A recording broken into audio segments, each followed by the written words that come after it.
سندھ سے ابو بکر بھائی نے سوال کیا ہے، اور انہوں نے سوال بھی کیا، ساتھ ایک تصویر بھی بھیجی ہے، ایک دو تصویریں پرندوں کی. وہ پوچھتے ہیں کون سا پرندہ حلال ہے اور کون سا پرندہ حرام ہے. دیکھیے گا، آپ اصول سمجھ لیجئے گا.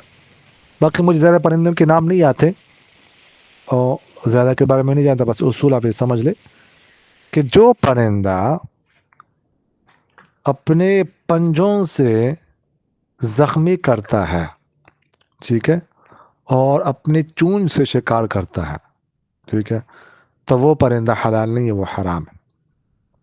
اور جو پرندہ پنجوں سے زخمی تو کرتا لیکن چونچ سے شکار نہیں کرتا، وہ حلال ہے.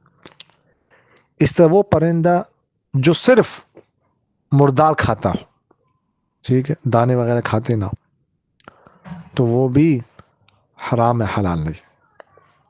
اور جو پرندہ ایسا ہے کہ مردار بھی کھاتا ہے کبھی، لیکن دانے وغیرہ بھی اکثر دانے وغیرہ کھاتا ہے، تو ایسا پرندہ حلال ہے، کھا سکتے ہیں.